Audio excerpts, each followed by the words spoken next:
Komunitas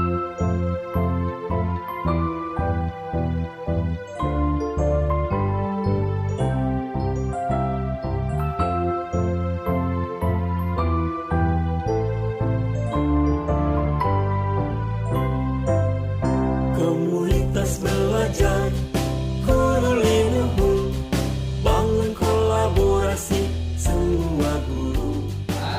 Ibu guru PTD SMP Negeri 2 Pleret yang pada hari ini sudah menyempatkan diri untuk kita berdiskusi bersama berkaitan dengan forum berbagi aksi nyata pada modul 1.4 pemahaman dan pengalaman penerapan budaya positif.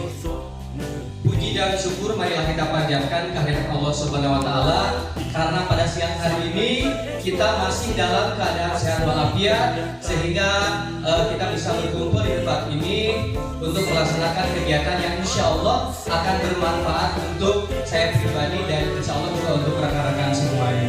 Merupakan pembahasan dari kegiatan yang dilaksanakan oleh calon guru penggerak Kabupaten Purwakarta, di mana saya telah melaksanakan kegiatan modul 1 mulai dari modul 1.1 sampai 1.4 hingga pada akhirnya hari ini mendapatkan tugas untuk aksi nyata modul 1.4. Apa saja yang akan saya imbaskan kepada Bapak Ibu sekalian? Hal ini tentunya berkaitan dengan budaya positif yang pada akhirnya nanti harus dan mau tidak mau harus diterapkan di lingkungan kita di sekolah PTD SMP Negeri 2 Pleret. Untuk kita harus memudayakan budaya positif tersebut.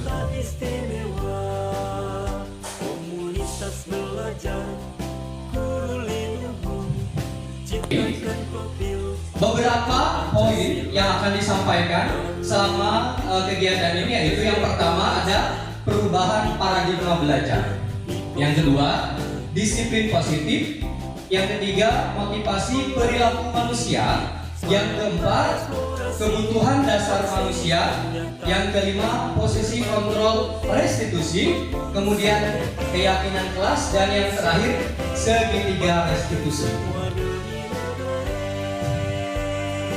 Yang pertama yaitu pembelajaran dengan paradigma baru. Kalau kita garis bawahi ada kata pembelajaran terdiferensiasi. Apakah ada yang bisa menjelaskan hal tersebut di sini? Mangga Bu Mei. Tadi pertanyaannya pembelajaran yang terdiferensiasi artinya Itu seperti apa begitu ya?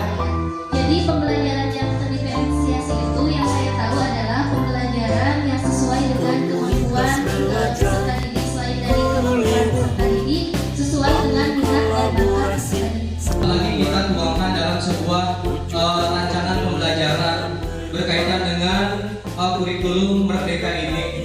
Banyak sekali hal yang harus kita pahami begitu.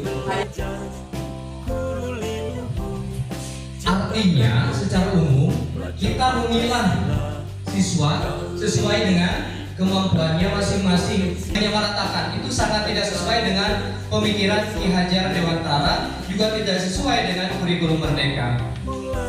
Pada pelaksanaan pembelajaran yang harus kita lakukan adalah bukan mengkotak-kotakan, akan tetapi memilah siswa berkaitan dengan kemampuannya. Terima kasih Pak Didin, saya menjawab mungkin pertanyaan dari Pak Didin. Baik, enggak. Yang ini aja. Ini mungkin Bapak Ibu ini sudah kita pelajari juga mungkin bersama ya. Kebetulan kita juga sudah sedikit memahami bahwa kita harus melaksanakan pembelajaran yang berpihak pada murid. Intinya mewujudkan pembelajaran yang menyenangkan untuk siswa. Jadi kita harus menyesuaikan. Itu mungkin Pak Didin. Terima kasih atas aplausnya buat Bu Reni ya, bukan buat saya.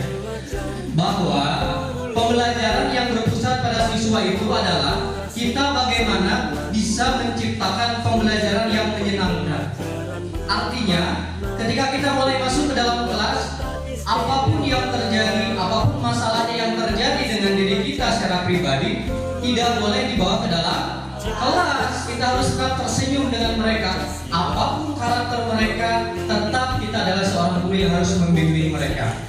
Murid tidak diberikan kesempatan untuk mengutarakan pendapatnya. Yang kedua, siswa hanya duduk diam dan mendengarkan. Pemikiran yang salah adalah kelas yang kondusif adalah kelas yang tertib, siswanya diam, tidak melakukan apapun. Saya pikir itu adalah pemikiran yang salah.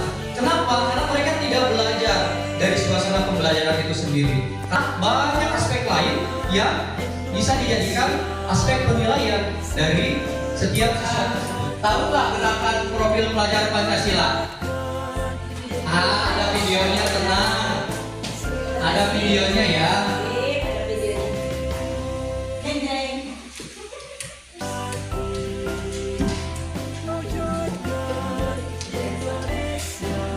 Berdiri dong, kita berdiri ya.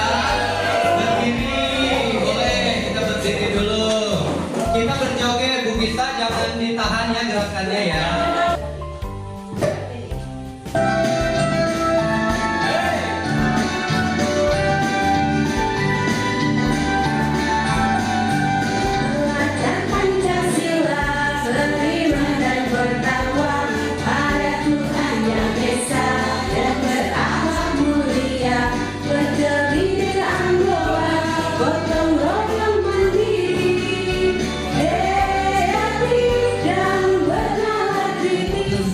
Yang bisa menunjukkan nilainya lebih dari yang lain gitu. Padahal anak yang nilainya di bawahnya temannya juga mungkin saja dia punya kemampuan yang memang bisa dibanggakan gitu. Nah mungkin tugas kita ke depannya bisa menggali itu sehingga kita bisa memotivasi siswa. Semuanya diangkat lah ya supaya semangat, termotivasi gitu ya, tidak putus asa, tidak rendah diri gitu siswanya. Itu mungkin Pak.